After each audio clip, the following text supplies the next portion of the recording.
बिस्मिल्लाहिर्रहमानिर्रहीम। अस्सलामु अलैकुम नाजरीन, मिक्स्ड इन्फो टीवी के नए प्रोग्राम के साथ मैं हूं जाहिद फ़ारूक। नाजरीन, आज 2 जून 2021 है और आज मैं इंतहाई अहम ख़बरें आपके साथ शेयर करने जा रहा हूं। एक तो मुस्लिम लीग नून की एक नई साजिश सोशल मीडिया के ज़रिए जो हुकूमत के ख़िलाफ़ जहर उगला गया, वो किस कदर हक़ाइक़ के बरक्स था और उसमें कैसे हक़ाइक़ को मसख़ करने की कोशिश की गई। और जो एक 70 साल के अंदर कारनामा सर अंजाम नहीं दिया जा सका, वो पहली दफ़ा इस हुकूमत ने सर अंजाम दिया और उसको सबूतास करने की कोशिश की गई इस नून लीग के सोशल मीडिया सेल की तरफ से। ये सारी कहानी क्या है और जो हक़ाइक़ नून लीग के सोशल मीडिया सेल ने पेश किए उनमें कितनी सदाकत है और उनको गलत साबित करने के लिए जो मैं आपके साथ हक़ाइक़ शेयर करूंगा व्यूवर्स, आप वो तस्लीम करेंगे कि वो हक़ाइक़ दुरुस्त हैं। जबकि मुस्लिम लीग नून की तरफ से ये बूंदी कैंपेन शुरू की गई सिर्फ उस जो मंसूबे को नाकाम बनाने के लिए जो पाकिस्तान की 70 साला तारीख़ का अहम तरीन मंसूबा है। इसके साथ साथ व्यूवर्स, आज मैं आपके साथ कुछ दीगर ख़बरें भी शेयर करूंगा जिसमें मुस्लिम लीग नून के अहम जो लीडर्स हैं, रहनुमा हैं, उनकी तरफ से कौन सा दबाव मरीम नवाज़ और नवाज शरीफ पर डाला गया और वो किस कदर कारामद साबित हुआ और बर्फ़ पिघलती हुई नज़र आती है। और इसके साथ साथ ही ये भी कहा जा रहा है कि इमरान ख़ान की जो मुक़्तदर हल्के हैं उनके साथ मुलाकात भी इस बर्फ़ को पिघलाने में अहम किरदार अदा कर रही है। व्यूवर, सबसे पहले मैं आपके साथ वो मुस्लिम लीग नून की साजिश का जिक्र कर दूं।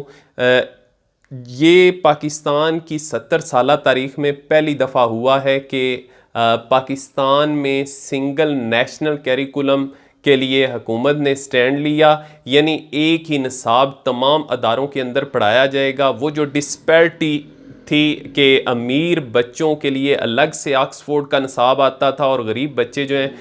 गवर्नमेंट स्कूलों में और निसाब पढ़ते थे और मुख्तलिफ़ दुकानें खुली हुई थी, अपने अपने निसाब लगा कर वो बुक्स की ख़रीदो फ़रोख्त होती थी और इस तरीके से महंगे दामों किताबों को बेचा जाता था। ये सारी चीज़ें ठप होने जा रही हैं और हुकूमत की तरफ से एक सिंगल नेशनल करिकुलम के तौर पे एक निसाब लाया जा रहा है जो तमाम स्कूलों के लिए होगा। इस तारीख़ी जो काम है, इसको नुकसान पहुंचाने के लिए, इसको सबूतास करने के लिए मुस्लिम लीग नून की तरफ से सोशल मीडिया कैंपेन चलाई गई और भरपूर तरीके से कैंपेन चलाई गई और इस अंदाज में झूठ फैलाया गया कि लोग जो हैं उसको सच समझने लगे। तो व्यूवर्स, ऐसे हालात के अंदर मैंने बहसीयत एक तारीख़ के तालिब इल्म होते हुए मैंने सोचा कि इस पर तहकीक की जाए, ये किस तरीके से मौजूदा हुकूमत या कोई भी हुकूमत हक़ाइक़ को मसख़ कर सकती है। ये मुमकिन नहीं है तारीख़ को मसख़ करना, क्योंकि जब उस तारीख़ के लोग मौजूद हों, जब जिस वक्त की तारीख़ लिखी जाए, तो ऐसे हालात के अंदर तारीख़ को मसख़ नहीं किया जा सकता। हुआ क्या, ये मैं आपको के साथ शेयर करता हूँ। एक 2 पेजेस मुस्लिम लीग नून के सोशल मीडिया सेल की तरफ से जारी किए गए निसाब के, जो नया निसाब पढ़ाया जाएगा, और ये ज़ाहिर किया गया कि ये 5वीं की किताब है। पहला तो झूठ ये था कि वो 5वीं की किताब नहीं, 10th की किताब थी। 9th 10th की मुतालिया पाकिस्तान 9th 10th में होता है, 5th तक सोशल स्टडीज़ पढ़ाई जाती है और उसमें तारीख़ का हिस्सा रखा जाता है। उस पर वाज़िया लिखा हुआ है कि मुतालिया पाकिस्तान।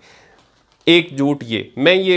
विद पिक्चर्स ये प्रूफ आपके साथ व्यूवर्स शेयर करने जा रहा हूँ। और अभी आप वो मुलाज़ा करें पिक्चर्स जो मुस्लिम लीग नून के सोशल मीडिया सेल की तरफ से जारी की गई। उसमें ये कहा गया कि इमरान ख़ान की हुकूमत ने इस कदर बूंदा इकदाम किया है कि नवाज शरीफ का पूरे जो दवार हैं उनको हज़फ कर दिया है सिलेबस में से, ताकि लोगों के जहनों में नवाज शरीफ का नाम ना आए, बच्चों को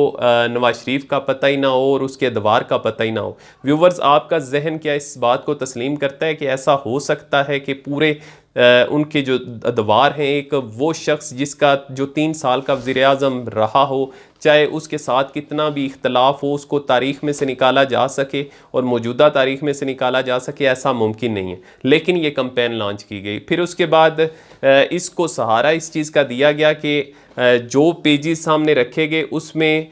यूसुफ रज़ा गिलानी का दौर आता है, उसके बाद राजा परवेज़ अशरफ का जिक्र है और उसके बाद डायरेक्ट 2018 के इलेक्शन में इमरान खान के हवाले से आ जाता है कि इमरान खान तहरीक इंसाफ की गवर्नमेंट आई और वो KPK में भी और साथ पंजाब में भी हुकूमत बनाने में कामयाब हो गए। और इसको बुनियाद बनाकर ये कहा गया कि 2013 से लेके 2018 के 5 साल किधर गए, शायद खाकान अब्बासी का दौर किधर गया, नवाज शरीफ के अदवार किधर गए।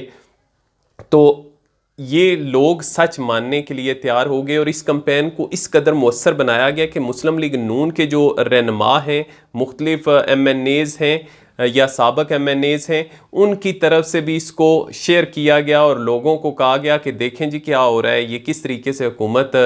ये बूंदा इकदाम कर रही है। तो व्यूवर्स, अब ज़राएं हक़ाइक़ क्या हैं, तो ये मुलाहज़ा कीजिए। उसके अलावा जो पेजेस हैं उनकी जो पिक्स हैं वो भी देखिए और आप अंदाज़ा कीजिए कि ये नवाज शरीफ का क्या नाम निकाल दिया गया। नवाज शरीफ की इस्लाहात भी बताई जा रही हैं, जो उनके अच्छे काम हैं वो भी हाईलाइट किए जा रहे हैं और इसके साथ साथ उनके तीनों अदवार को इकट्ठा कर दिया गया है और परवेज़ मुशर्रफ का दौर भी बताया जा रहा है और इसके साथ साथ बेनज़ीर के दोनों अदवार को भी इकट्ठा किया गया है। तो इस तरीके से उन्होंने अधूरी चीज़ों को उठाकर लोगों के जहनों में पहुंचाने की कोशिश की और जो असल हक़ाइक़ थे उनको मसख़ करने की कोशिश की और ये जो SNC के हवाले से कदम उठाया जा रहा था उसको नुकसान पहुंचाने की कोशिश की। और यही वजह है कि जो पंजाब टेक्स्ट बुक बोर्ड है उसकी तरफ से भी ये वजाहत आई कि किसी की भी तारीख़ जो है वो निकाली नहीं गई, बल्कि ये कुछ सिलेबस का हिस्सा लेके, कुछ पेजेस लेके उनकी बुनियाद पर इल्ज़ामात आयद कर रहे हैं। ये तो एक स्टोरी हो गई। व्यूवर्स, अब बढ़ते हैं आगे दूसरी स्टोरी की तरफ कि मियाँ नवाज शरीफ के ऊपर कुछ लीडर्स का मुसलसल दबाव था कि आप टकराव की सियासत से निकलें और मफाहमत की सियासत की तरफ आएँ, क्योंकि 2023 के इलेक्शन के बाद हम लोग ओपोजिशन में बैठने के लिए बिल्कुल तैयार नहीं हैं, क्योंकि जब हम दोबारा हलकों में जाएंगे तो फिर हम कोई काम नहीं करवा सकेंगे, तो इसके नतीजे में लोग हमें वोट नहीं देंगे और कब तक हम ये बयानियाँ बेचते रहेंगे कि हमें काम नहीं करने दिया जाता, हमारा इलेक्शन चुराया जाता है। तो इससे या इस्टेब्लिशमेंट के ख़िलाफ़ बातें करते रहेंगे, इससे हमारे लोग जो हैं वो मुतमईन नहीं होंगे। हमने हलकों की सियासत करनी है, उसके लिए ज़रूरी है कि हम हुकूमत में आएँ और उन लोगों के काम भी करवा सकें। तो जिस पर बर्फ़ पिघलती हुई नज़र आई है, शायद उनके जहन में पड़ा है ये बातें और जो मियाँ शहबाज शरीफ की अपीलें थीं वो भी शायद काम कर गईं और उसका पहला अमली मुज़ाहरा ये नज़र आया कि जो हुकूमत की तरफ से अपील दायर की गई थी सुप्रीम कोर्ट में, मियाँ शहबाज शरीफ को जो बाहर जाने की इजाज़त दी गई थी उस फैसले के ख़िलाफ़, वो हुकूमत की तरफ से वापस ली गई और शहबाज शरीफ की तरफ से जो अपील दायर की गई थी जिसमें तौहीन अदालत का इल्ज़ाम आयद किया गया था, वो भी उन्होंने वापस ले ली और फवाद चौधरी ने इसका ऐलान किया, जबकि इसके बाकायदा दलाइल शुरू हो चुके थे अदालत के अंदर और अटारनी जनरल अपनी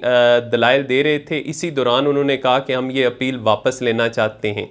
तो ये अचानक फ़ैसला हुआ और इसके बारे में कुछ लोग ये भी बता रहे हैं, कुछ ज़राए ये बता रहे हैं कि जो इमरान खान हैं उनकी इन्हीं 1-2 दिनों के अंदर अहम मुलाकात भी हुई है और इस्लामाबाद के अंदर ये मुलाकात नहीं हुई, बल्कि जब वो कोयटा के दौरे पर थे तो इस दौरान मुक़्तदर हल्के जो हैं पाकिस्तान के, उनके